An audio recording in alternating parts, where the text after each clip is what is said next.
Hey everyone, this is Domina Mara and welcome back to my channel. Today we have an interview by BadKity. BadKity is owned by Sarah Lips and it is a unique directory featuring profiles of session wrestlers and doms who are available to book. And we have 10 unique questions today that I'm going to be answering. You can also find the full article down in my description box below. If you haven't already, go ahead and give me a subscribe, turn on notifications so that you know when I have new content out. I post a new video or live stream every Saturday at 1 p.m. Pacific time. Follow my social media at Mara Domina for daily news and juicy updates. So the first question that we have today is, what made you decide to enter the world of BDSM and how have you found your journey so far? Power dynamics have always been an interest in my life, and after constantly being emotionally abused in the corporate world by female bosses, that signaled a time for me to explore kinks to healthily understand how to take control of this manipulative behavior, and later on, convert it into play. After 9.5 years of experience in the kink world professionally and as a lifestyle kinkster, it all comes down to power dynamics for me. I've been a dominant person since birth, being the eldest granddaughter of a very long line of females who were in charge of businesses and finance. It's only natural to be the culmination of this essence of power. We use power dynamics in all aspects of our relationships. Familial, friendships, work, and lifestyles. Honestly, besides the context of each of those categories, there is not much of a difference. There are titles that dictate who is in charge or who protects the others versus those who follow them. There are negotiated roles that are educated and taught to everyone so that everyone has the same expectation from each other. But most of all, there is a mutual synergy no matter what. Respect is given to the one in control, and the needs of the one in service must be met, or else the balance of equal exchange is tilted and thus unsustainable. Kink may be an outlet for some, but for me, it's a lifestyle. I use power exchanges in everyday life, and I will continue to do so until my last breath. Question number 2. Over the course of my career as a professional dom, what are the most commonly requested fets, and are there any other fets that are gaining popularity? In the beginning of my personal career, a lot of older players requested very traditional sessions, such as spanking, tickling, corporal punishment. Still going strong is foot worship and nylon stockings. They're a classic fet, and that is a great mix for those who want, doming and those who just had fets.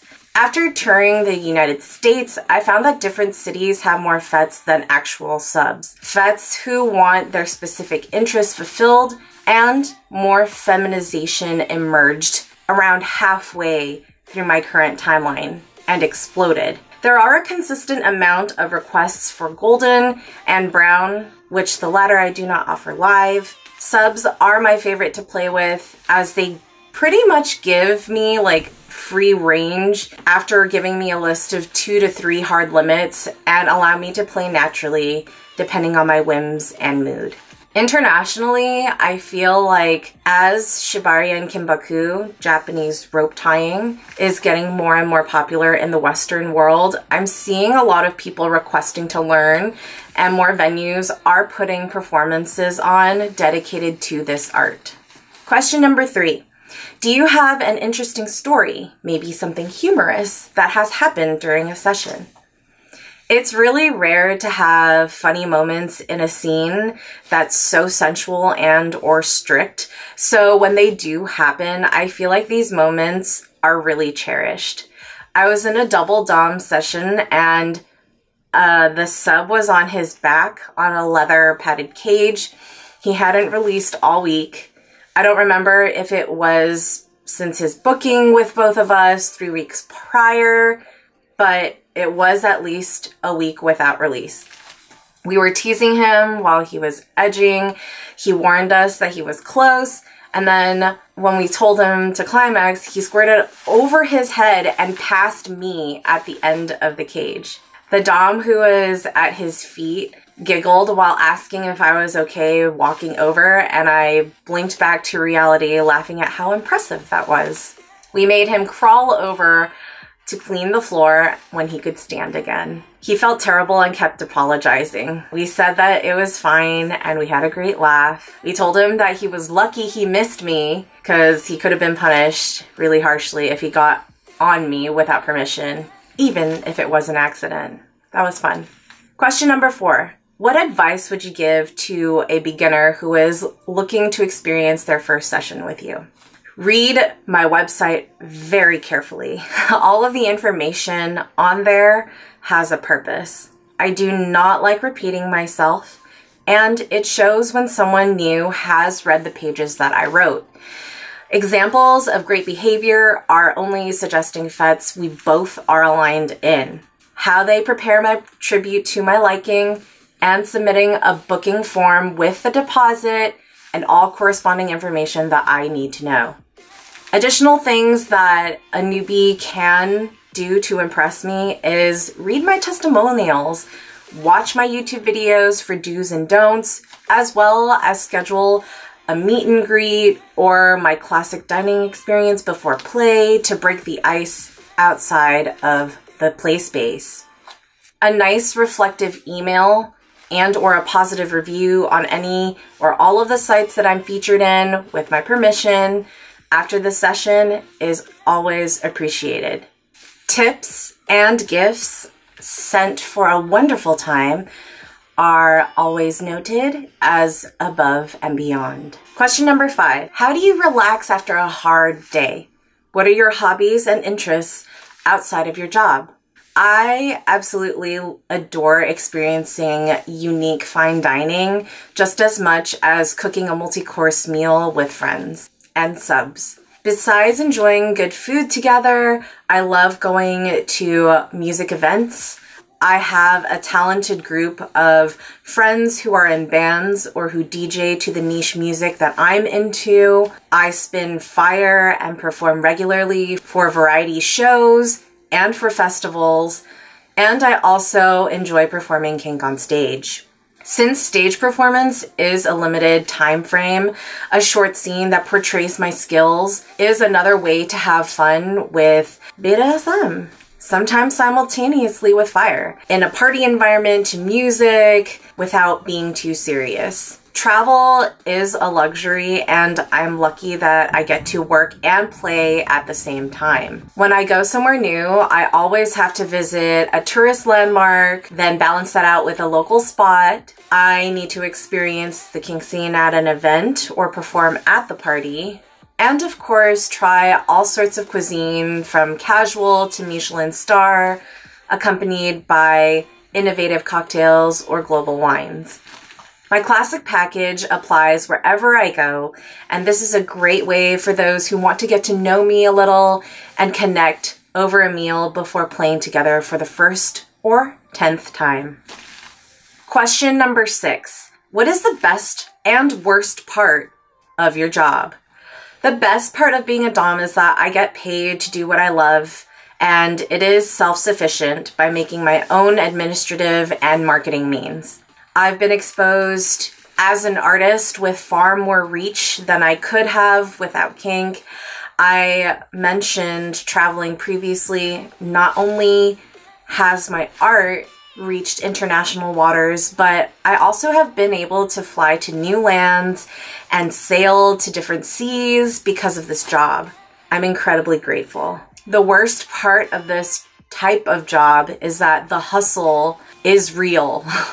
With an oversaturated market. There is only so much one can do to stay on top of the game, as well as promote real play instead of just entertainment. Sometimes I also just feel like staying at home to work on creative projects, but I already have a session booked, sometimes even with multiple hour scenes, and I don't feel like breaking the flow of being an artist. So I have to tear away myself and get ready, get dressed, and then head to the session anyway because there is someone looking forward to seeing me and experiencing something that I can only give them. By the end of the session, it's always heartwarming and I feel fulfilled, but it's getting there that can take a little bit more than usual motivation. Question number 7. Everyone has their own interpretation of a perfect day. How would you spend yours? Okay, story time. Lately, I've been really wanting to live in a cottage in the countryside, down the street from my girlfriends, and we would decide to do a food adventure together. The week prior, we would plan what we wanted to bring in a picnic for the afternoon. We would wake up, and after dressing in beautiful garden attire, we would meet at one of our cottages with all of our designated ingredients. One of us would brew coffee, and someone would make some small omelets with buttered and jam toast to get us through the morning while we packed. We would begin with making tea sandwiches and putting together charcuterie boards with nuts as well as dried fruit. Someone would chill champagne and rosé bottles while I would wrap individual breads and handmade pastries in warm towels to place in a large basket. We would cut fresh fruit and juice them to pour into designated bottles for mimosas later. Checks for cutlery and napkins will be done with enough quilted blankets, hammocks, parasols, and books. We would ride out to the picnic areas on horseback or scooters. There would be large trees with plenty of dappled shade, and we would plant our spread underneath. Ideally, there would be fields of flowers and a river running warm enough to go in. Hours would go by as we catch up on life, have our bare feet in the grass, drink our bubbles, and eat to our fill. Some will nap or read, and others will make flower wreaths or crowns. If any of my girlies wanted to try receiving spankings or walks on all fours, that would be adorable. When the sun is about to set, we would head back to my place, put all of our things away, discard clothing for some time in the hot tub or heated pool in my backyard. Fairy string lights would illuminate our nude bodies, and we can continue to munch on cheeses or make skewered foods over the fire pit. Red and white wine would come out. Play can happen or not. Everyone would go home happy or can stay over and sleep after a long, relaxing day. This type of day usually occurs on weekends already, but what would also make this day work well is with 1 or 2 of my subs preparing and purchasing everything for me after I selected the menu, pick me up to transport us to the picnic spot, massage my feet, and eat my leftovers. Or it could also make me happy to share this experience with my group of girlfriends who would be pampered the same way by selecting a few of my owned property. Question number 8. What is your favorite fragrance? I never wear perfume during sessions to be sensitive to my client's privacy. I also have a sensitivity to smells, so I like my clients to have the scent of natural soap on them when they come to see me. If I'm not playing or working and it is lifestyle only, I find the scent Alien by Thierry Mugler very interesting. It is long-lasting and transforms as the day progresses. It has jasmine sambac notes, cashmere wood, and white amber accord. The sexiest packaging, though, is Carolina Herrera's Good Girl with a high arch stiletto bottle. This scent also has sensual jasmine combined with seductive tonka bean. For a quick casual body spray, I enjoy Twilight Woods by Bath & Body Works. The fragrant notes are lush berry, sparkling mandarin, soft mimosa, apricot nectar, and cypress wood, emulating the warmth and mystery of an enchanted forest. Question number 9. What is your favorite type of gift? Anything bespoke with my prior approval.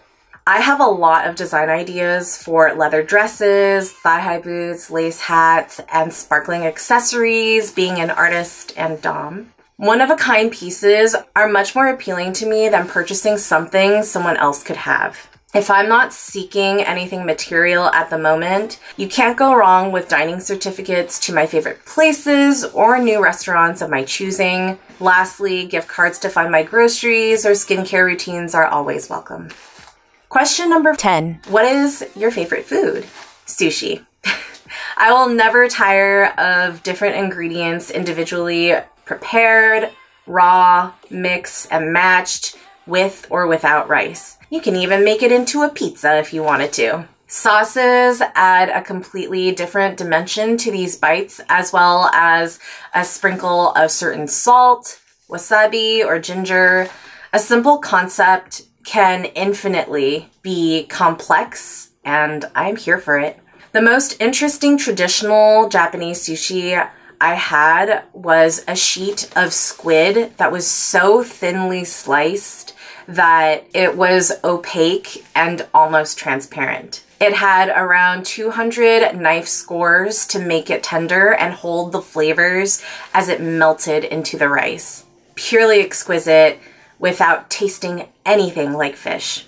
In the Western world, I had foie gras scored in a cross-hatched pattern, then torched to melt with the heat over the sushi rice. I had another serving because a smoky, fatty combination absolutely blew my mind. Sake tastings paired with these experiences complete it with a chef's kiss. And the final question is, what is your favorite country? It is really tough to choose one place since I love the diversity in cultures that each country can give us.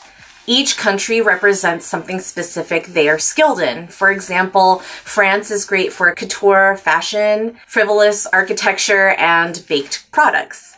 Japan is known for high-tech efficiency, traditional customs, and cute designs. The United States is a melting pot of all races and religions with a loud, rebellious history. Just as much as there are good qualities, there are also not so good things about each place. If I'm choosing a country to be a favorite, it would be which place most resonates with me at this time. The Philippines is going to be my number one. My mother's side is from there, and it has always felt like a second home to me.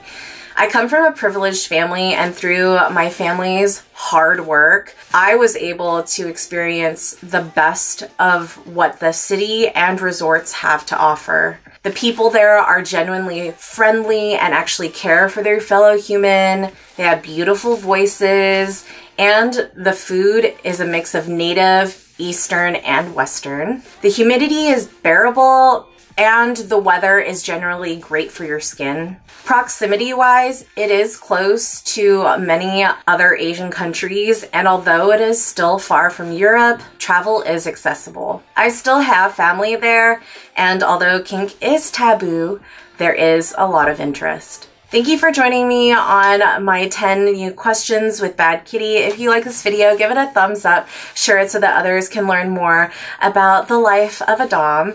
Go ahead and give me a subscribe and turn on notifications so that you know when I have new content out. And until next time, be safe, have fun, and keep it kinky, everyone. Mwah.